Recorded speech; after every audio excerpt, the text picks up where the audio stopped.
Аузубиллахи минаш-шайтанир-раджим. Бисмиллахир-рахманир-рахим. Альхамдулиллахи раббил алямин. Ассалату вассаламу аля расули Мухаммадин ва аля алихи ва сахбихи аджмаин. Рабби яссир ва ла ту'ассир, рабби тамим бил хайр. Астагфируллах ва атубу илейх. Бисмиллах.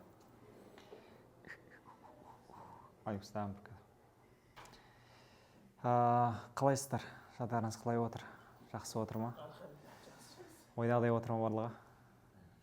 Алла береке берсін. Мен атам үнемі жатар кезде айтып жататын. Ла иляха иллалла Мұхаммад Расулулла. Иллаллада пайда бар, білмеген құлға не айла бар. Барар жерін қараңғы, шамшырағын сайлап ал дейді. Оның мағынасы Ла иляха иллалла Мұхаммад Расулулла. Ла иляха иллалла деген Алладан басқа тәңір жоқ деген сөз. Мұхаммад Расулулла деген Мұхаммад оның елшісі деген сөз. Иллаллада пайда бар дейді. Осы сөзде пайда бар дейді. Білмеген құлға не айла бар дейді.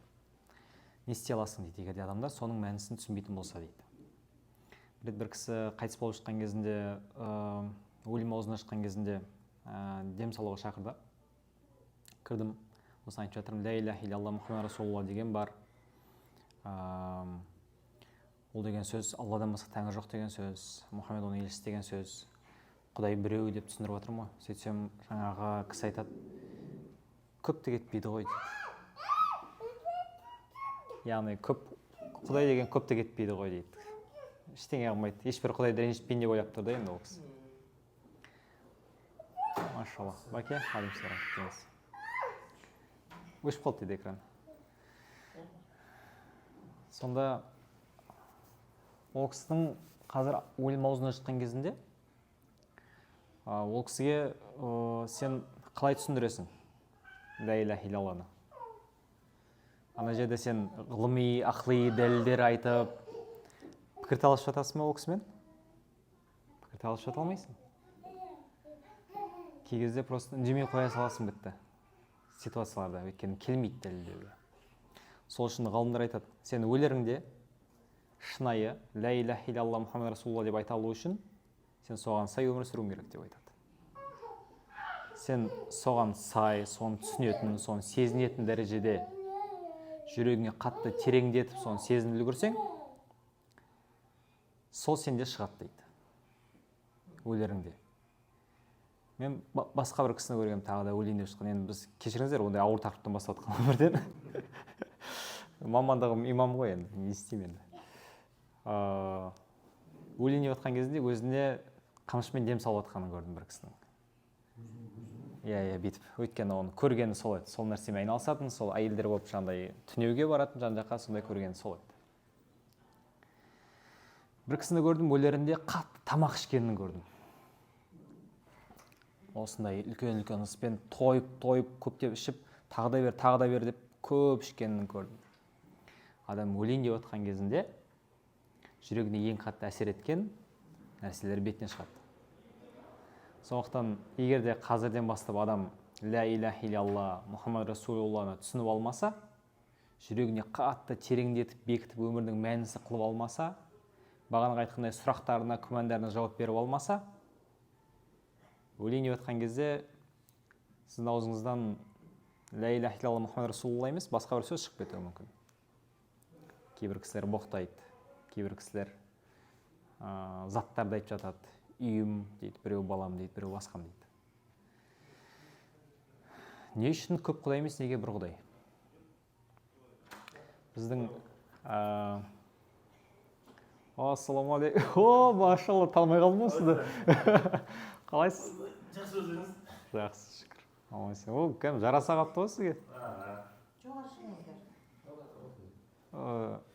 Бірінші күні кейін кезде Макенді көріп ойлап қалам ғой. Руслан Берденов біздің топта ма өзі қалай деп. Очки киіп алған тура сондай ғой түрде. Руслан Берденовпен бірге барамыз ойлап қалайын ғой. Иншалла. Не үшін көп құдай емес, неге бір құдай? Мысалға, сізді мен бір лайықты емес бір нәрсемен атасам, сіз ашуланасыз.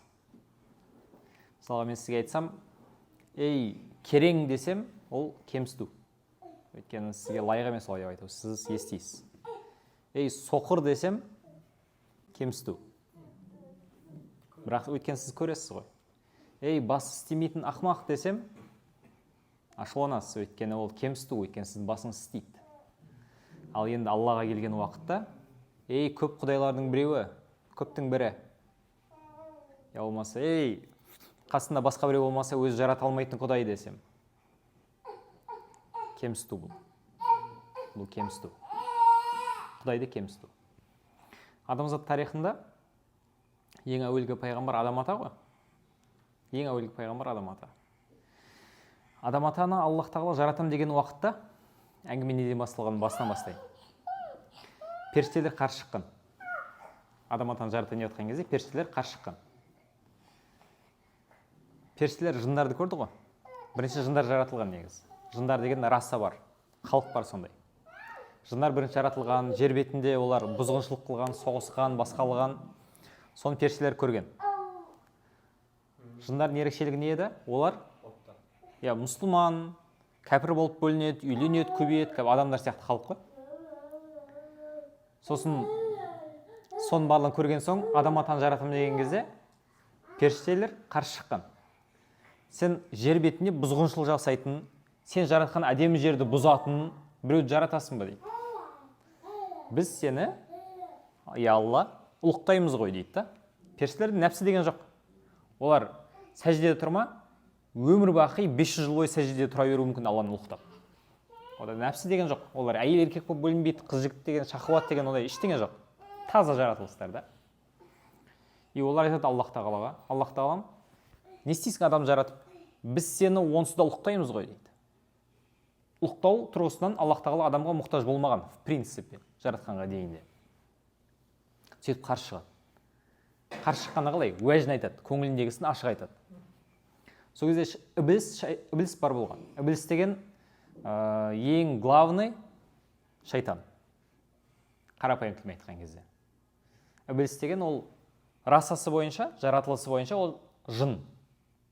Жын халқынан бір тұлға. Ібліс деген бір тұлға.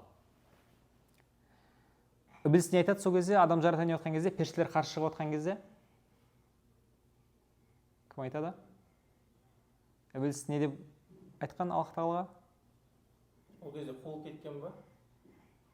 Жаратылмай тұрған кезде. Жаратылмай тұрғанда. Адам жаратылмаған, адам ата жаратылмаған. Шайтан, періште, Ібліс үндемейді ғой ол кезде. Адам жаратайын деп отқан кезде ол үндемейді. Бүкіл несі, ашуы, несі барлығы ішінде болады. Үндемейді сол кезде. Періштелер таза жаратылыстар, ашық айтады бірден, ақ көңілі ғой. Сосын Аллах тағала айтады, мен білем бір нәрсені, сендер білмейтін нәрсені мен білем дейді. Мен бәрі де жаратам деп адам атаны жаратады. Сосын барлығын айтады. Барлықтарында мен қаншалықты ұлы жаратылыс жаратқанымды мойындап бас иіңдер дейді. Барлығы дейді, бас иді, илля иблис, аба уастакбар дейді. Іблис бас имет дейді. Ол былай жасайды. Аба деген мынау. Керіп қалды дейді. Смысле деген әңгіме. Уастакбар, тәкаппарланды дейді. Тәкаппарлану деген сөз, мен анадан артықпын деген сөз негізі. Айырмашылықты көрдіңіздер ме? Періштелер о баста бірден ашық айтты көңіліндегісін. Бірақ іске келген кезде бағынды. Ібліс ішіндегісін ашық айтқан жоқ. Мәселеге келген кезде. Көңілін не толтырмайтындығын ашық айтқан жоқ. Бірақ іске келген кезде керісінен жүрді. Қазақта айтады, ерді, ер көп сұрайды дейді. Бірақ азға разы болады дейді. Ез аз сұрайды, бірақ көпке де разы болмайды дейді. Мысалға біреулер болады ғой, сен бір нәрсе қызмет сұрасаң, саған сразу айтады. 1 миллион маған бересің, мен сосын істеймін дейді. Сосын барып сөйлесіп көндіріп, 200 мыңға сен оны көндіруің мүмкін.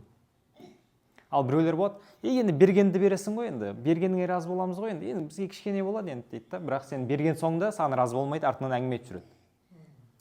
В моменте айтқан жоқ, алдын ала. Батылдығы оған жетпеген болуы мүмкін, басқа болуы мүмкін, айтқан жоқ. Бірақ іс біткен соң күңкілдеп әркімге сен әңгіме қылып жүреді. Маған сондағы бергені сол пәленбай түгенбай деп жүреді. Істің барысында ашық сөйлесіп алу, бұл негізі періштелердің сипаты. сол моментте үндемей қалып кейін ылаң шығару ібілістің сипаты. Ібіліс өйстіп қарсы шығады ғой. Бас ий деген кезде бәрі бас иіп жатқан кезде жалғыз өзі тік тұрады да. Мен бас имеймін дейді. Неге дейді? Өйткені мен одан артықпын дейді. Менің жаратылысым өзге мықтырақ дейді. Сен оны топырақтан бір нәрседен жараттың, саз жер астында жатқан, мені сен оттан жаратқансың. Менің одан тегім мықтырақ деп айтады.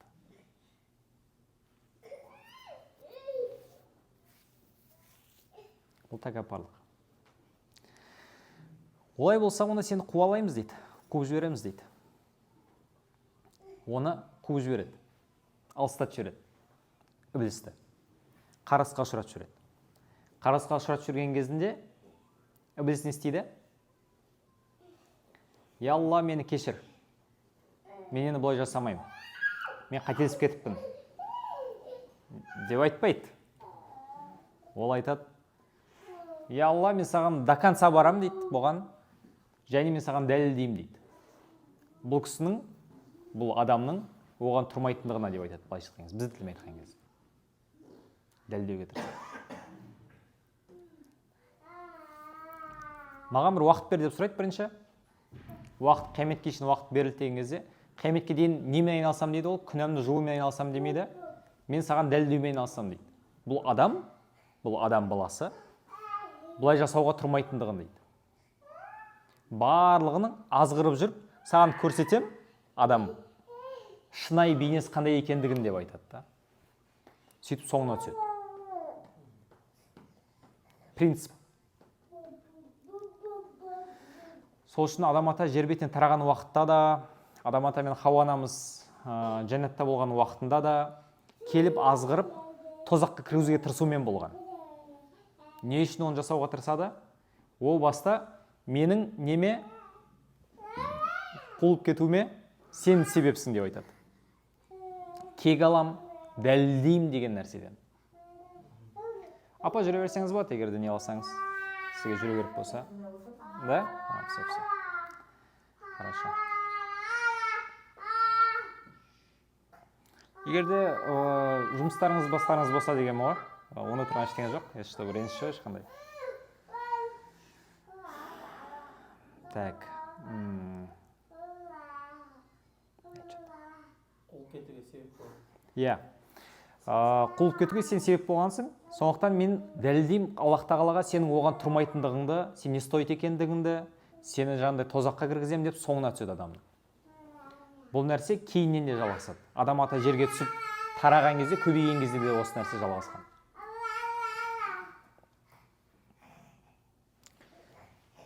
Аллахым солли сейді Мұхаммад. Жәннатқа негізі салиқалы құлдар кіреді ғой. Мен сіздерге бірінші оқиғаны айтайын. Жәннатта Хауа анамызбен адам ата болған уақытта шайтан келіп азғырады.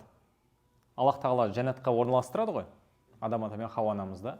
Сосын барып айтады: мынау жемісті жемеңдер дейді. Бәрін істей беріңдер, мынау жемісті жемеңдер бірақ дейді. Тыйым бар. Сосын бар, осы уақытта шайтан келіп азғырады адам атаны. Адам бұл жеміс, ненің жемісі деп айтады? Мәңгілік өмір сүрудің жемісі.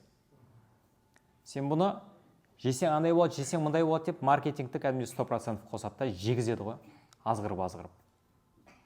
Жеген уақытта үстіндегі нұрлар кете бастайды. Аллах тағаланың ашуын ашырады. Шайтан айтқанына жетті. Жәннаттың ішіне кіріп, шайтан жәннаттың ішіне кіріп, адам ата мен Хауа ананы азғырып жүр. Жәннатта бәрі болады.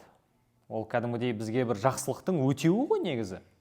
Сен намаз оқыдың, бүкіл сынақтарға сабыр еттің, басқа қылдың, сөйтіп барып сен жәннатқа кіріп отырсың. Ол жерде ешқандай негізі шекара жоқ еді. Бірақ ана іште айтады, не істеме дейді? Жеме дейді. Жәннатта сынақ жоқ. Бірақ ана жерде айтады, жесең былай болады. Сынақ бар, жаза бар ана жерде. Жәннатқа бір кірген адам шықпайды, бірақ ана жерде адам атаны Хауа ананы шығарып жіберіп отыр. Аллах тағала. Бұл қалай? Келмей тұр да екеуі.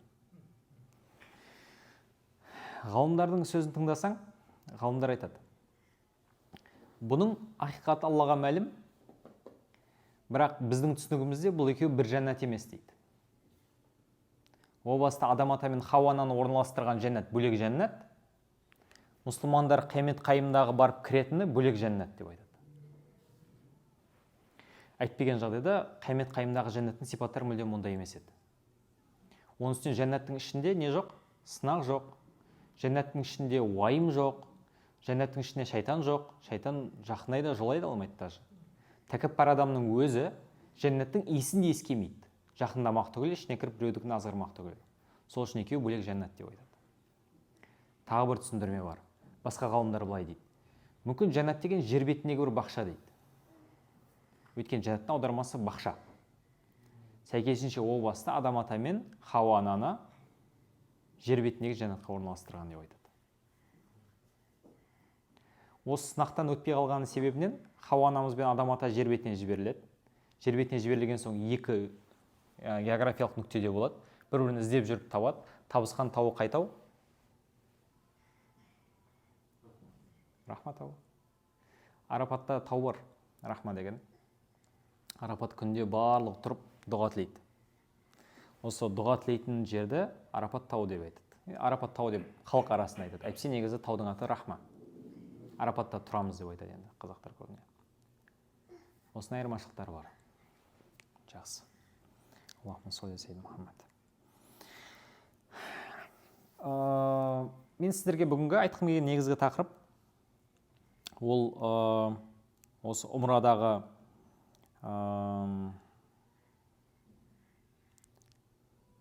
мән, біз не үшін умраға келеміз және умраның мәнісі неде. Абай атамыз өзінің қара сөздерін айтады. Роза, намаз, зекет, хаж дейді. 4 парыз айтады. Ораза, зекет, намаз, қажылық. Жалпы негіз мұсылманда 5 парыз бар деп білеміз. Бірінші парыз ол не? Намаз. Жоқ. Калима шахада. Ла иляха илlallah Мұхаммад расулаллах деп мұсылман әрқайсысы айту керек. Бұл бірінші парыз. Екінші парыз намаз. Үшінші парыз ораза. Төртінші парыз зекет. Бесінші парыз қажылық. Умра кіші қажылық. Ла иляха илlallah Мұхаммад расулаллахның мәнісін бағана түсіндірдім. Намаздың мәнісін онсыз да білесіздер. Не намаздың мәнісі қандай? Не үшін? Алланың бұйрығы ғой. Иә, во-первых, Алланың бұйрығы дұрыс, иә. Мынау өте жақсы жауап негізі. Алланың бұйырғандығы үшін, оның өзі жеткілікті. Одан басқа тағы да қандай? Не үшін 5 уақыт? Мысалы, бізге дейінгі үмметтерді қарасаңыздар, 50 уақыт оған дейін қарасаң, вообще күнне 1 ақырет, 2 ақырет болған. Кейбіреулерінде вообще құлшылықтар туралы ақпарат жоқ. Неге мұсылмандарға 5 уақыт? Иә, мынау өте маңызды ақпарат. Проблема неде? Біз Пайғамбар саллаллаху алейхи айтады. Ертең бір қияметке жақын заман келеді дейді. Адам мұсылман болып ұйықтайды да, кәпір болып оянады дейді. Кәпір болып ұйықтайды да, мұсылман болып оянады дейді. Мен в моменте түсінбейтінмін бұрын. Не үшін олай? Не үшін адам өзгермелі болады деп айтатындығы. Қазақтың әдебиетіне бұл нәрсе көп келеді. Аумалы төкпелі заман келеді деп айтады. Тез өзгеретін заман келеді. И біздің заман бұрынғы кездерге қарағанда ақпараттық тұрғыдан қатты өзгеше да негізі. Ау? Сөз. Ақпараттық тұрғыдан өте қатты скорость жоғары да біздің заманымыздағы. Аллахумма солли саййидина Мұхаммад. Мысалға, біздің бір ағамыз лагерге қызын берді да. 12 жастағы қыз ғой. Примерно, плюс-минус 12 жастағы қыз. Анау қыз лагерге барғаннан кейін ішінде еще толық болмағанда ғой деймін, қателеспесем ол кісі. Қанша уақыт болғанын нақты білмейді. Қыз қатты бұзылып келді да лагерден. 12 жастағы қыз темекі шегетін болып келді.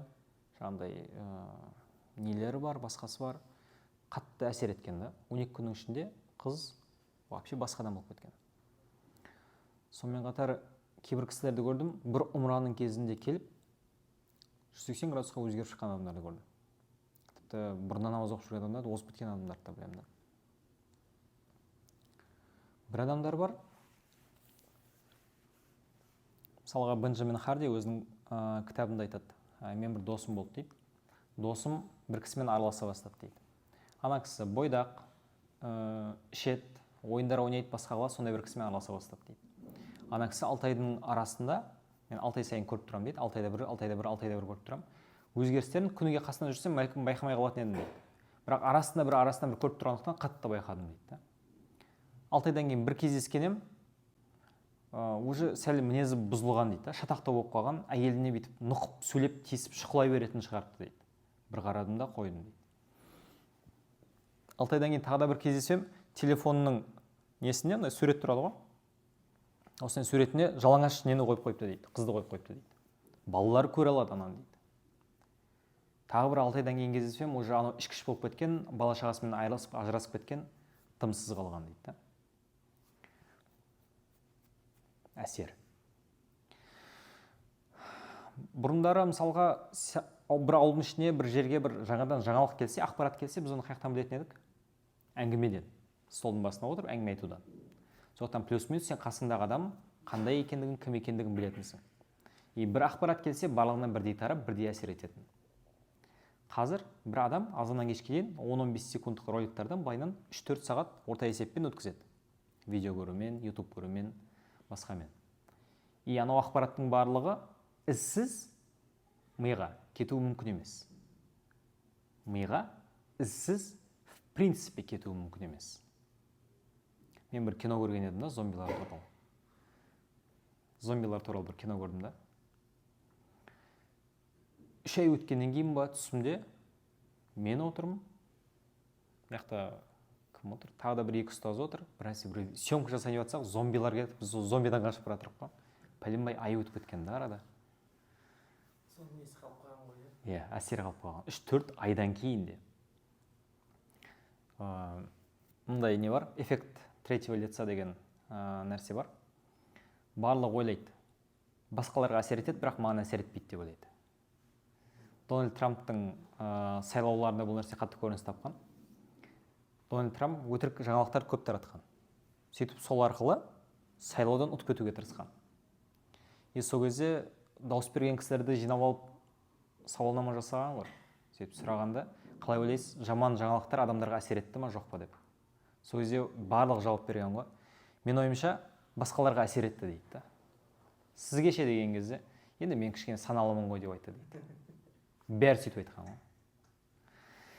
Мен бұны не үшін айтып жатырмын?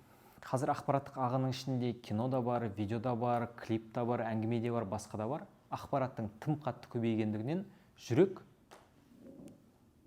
тез өзгеріп, тез құбылады.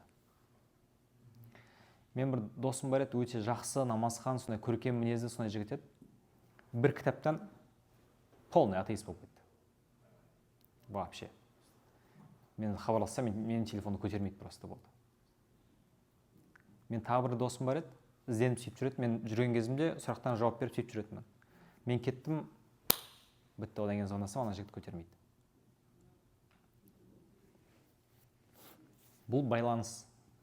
Сен не нәрсемен көп байланысасың, көзіңнен не кіреді, құлақтан не кіреді, соның барлығы өзендер, жолдар сияқты деп айтады ғалымдар. Қайқа алып баратын жолдар? Жүрекке алып баратын. Жүрек бір ыдыс сияқты дейді. Мынау көзден, құлақтан кірген нәрселер не кірсе, сол жүректі толтырады дейді.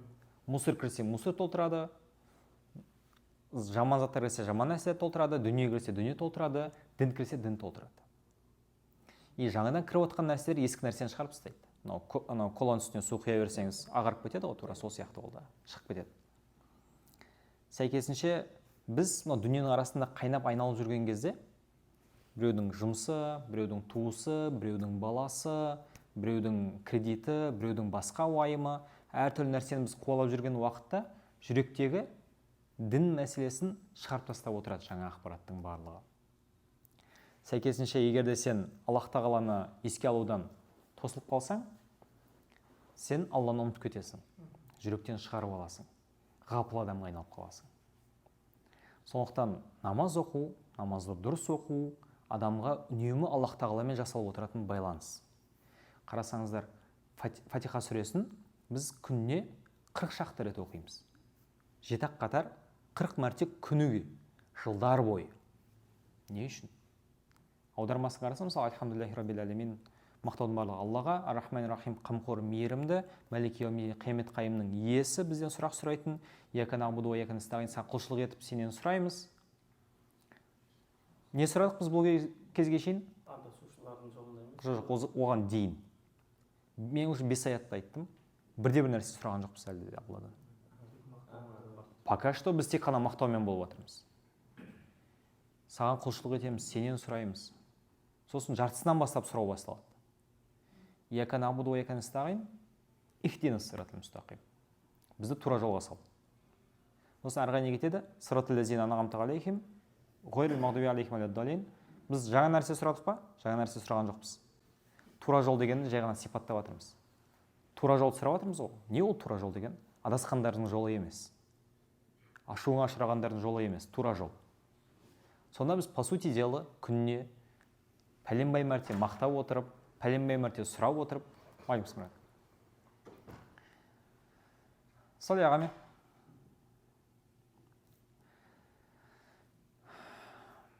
Бүкіл нәрсені мадақтап келіп сұрап келе отқан кезде біз бір-ақ мәрте сұрайды екен, бір-ақ нәрсе сұрайды екенбіз, бас аяқ. Ихдинас сиратал мустақим. Бізге тура жол бере көр. Тура жол бере көр, тура жол бере көр, я Аллахым тура жол бере көр, я Аллахым тура жол бере көр, я Аллахым тура жол бере көр. Намаз. Бір намаздың өзіне кемінде 4 рет, 5 рет, 4 рет сұрап отырамыз. 2 ракат намазда болса 2 рет сұрап отырамыз. Әрбір ракат сайын Алладан сұрап отырамыз тура жол. Не үшін? Өйткені біз адастырып жіберетін нәрселерді өте көп жасаймыз, өкінішке орай. Өте көп жасаймыз. То есть Алланың айтқандарын және біздің өмірді қарайтын болсаң, вообще сол үшін кей кезде діни орта мен діни емес ортаның арасы алшақтап кете беретін себебі де сондықтан. Екі түрлі өмір.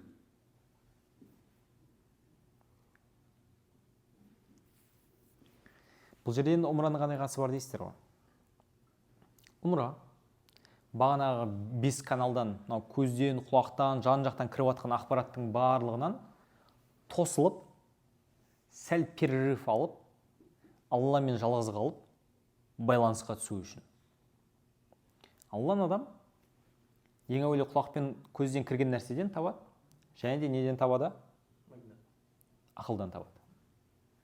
Кешелік раз макендермен самайта сөйлесіп келе жатып осыны айтып жатқам. Адам көп жаяу жүрген кезде дінге келеді, намазға келеді деп ше. Не үшін адам көп жаяу жүрген кезде дінге, намазға келе бастайды? Өйткені ода ойланатын уақыт бар. Не үшін ауырған кісілер көп намазға келіп жатады? Өйткені ода ойланатын уақыт бар. Оның барлығы ойлануға бір мұрша.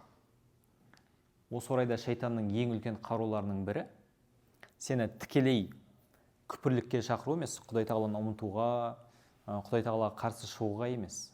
Оның ең үлкен қаруы ол емес. Оның ең үлкен қаруы ғапылдық. Алланы ұмыттыру, Алланы ұмытатындай бір нәрсемен шұғылдандырып қою. Сен дүниеге, уайымға, кредиттің стрессіне, анаған басқаға тығып жеріп, айналдыра береді,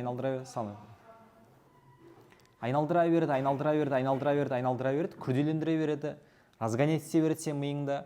Сен отырып кей кезде бір өміріңде басқан келмеген бір проблемаларды уайымдай бересің ғой бір. Білмеймін сіздерде қандай болатынын. Маған кей кезде андай болып көрінеді, бір кетіп бара жатқан кезде қазір келіп бір қасқыр атып шықса қалай болады?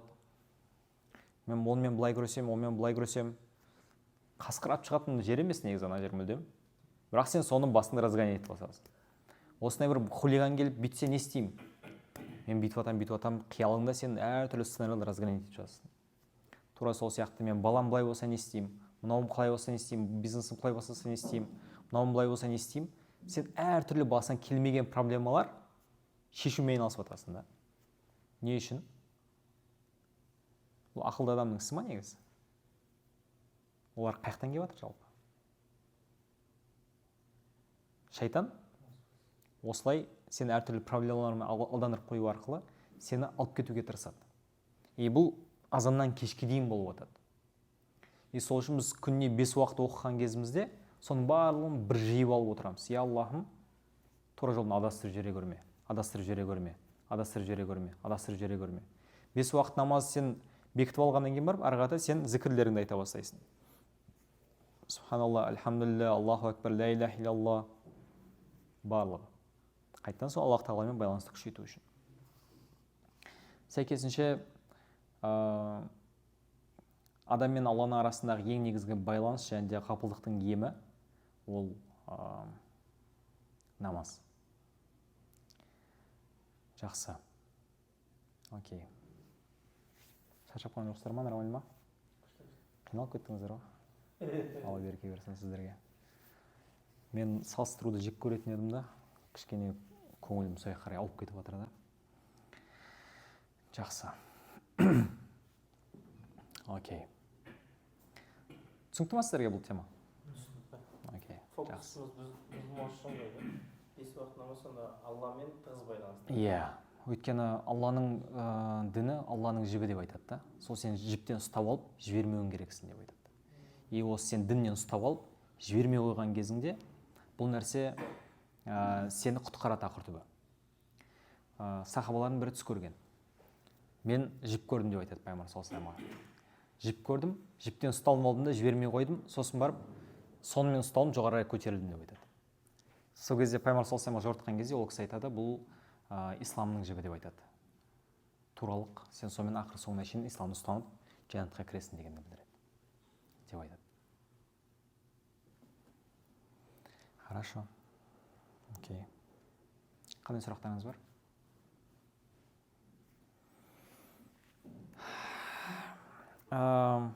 Мен сіздерден бір-екі сұрақ сұрайын, егер рұқсат болса. Әрі қарайғы сабақтар қалай өтетіндігін түсініп алу үшін. Исламды мүлдем түсінбейтін адамға басқа әңгіме айтылу керек. Исламды түсінетін адамдарға басқа әңгіме айтылу керек. Әркімнің өзінің деңгейіне сай айтылатын әңгіме бар. Макин білем. Намаз қансыздар ғой? Сіздер барлығы намазхан, иә? Так, намаз оқып жүргеніне 1 жылдан асқан кісілер қол көтеріңіздерші. 3, 4, 5, 6. Все, супер, жақсы. Алланың 99 көркем есімін жатқа білетін кісілер қол көтеріңіздерші. Жақсы, жартысының өзі жақсы ғой. Оның өзі деген әркімге бермейді, әдемі. Оның өзі үлкен нәрсе.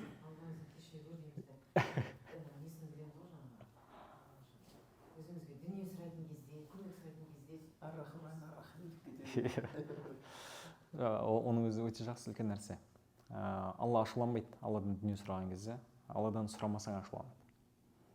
Анау жақында ғана соған байланысты бір видео шығарып едік. Не үшін айтады оны? Алла хадис бар ғой. Бәтеңкеңнің бауын болса да Алладан сұраңдар деп айтады да, пайғамбар саллаллаху алейхи вассалам. Бәтеңкеңнің бауы үзіліп қалса, я Аллахым бау бере көрші деп Алладан сұраңдар дейді. Пайғамбар саллаллаху алейхи вассалам сөйтіп айтады. Не үшін бәтеңкенің бауы Аллах тағалаға недостойный ғой десең, оның түсіндірмесі бірнеше. Бір түсіндірмесі, сенде сонда егерде Алла бермесе өзің шешіп алатындай сенде күш бар ма не дейді да. Негізі мұсылманның түсінігінде ля хауля ва ля қуата илля билля деген ұғым бар. Ол бүкіл күш құдірет Аллаға тән деп айтады. Менде тіпті мынау бауымды өзім сатып алатындай деңгейде негізі құдірет жоқ. Сатып алуды маған бұйыратын Алла дейді. Мен бұрын бір қызметке тұрғам. Өте жақсы айлық алдым.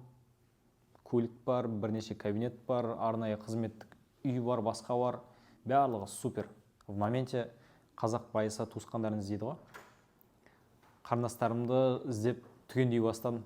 Сосын бір қарындасыма көрсеткім келді. Ағаң. Ағаң да бәрі нормально деп. Сөйтіп, мынандай министрлар, нелер тамақтанатын жерге алып барамын ғой, сөйтіп қарындасымды. Дым тоймай шыққансың ғой кәдімгідей. Вообще аш болып шықтық, тамақта мүлдем беспон той болды, соштен бір пәлен баймың қалдық та шығып кеттік, шыққан соң шаурма жедік па, бір нәрсе алдық. Құдай саған тәтті тамақ бермаса, сені ақшаң саған көмектеспейді. Бізде қазандай бір түсінік бар ғой, ақша тең құдірет, билік тең құдірет деген сияқты.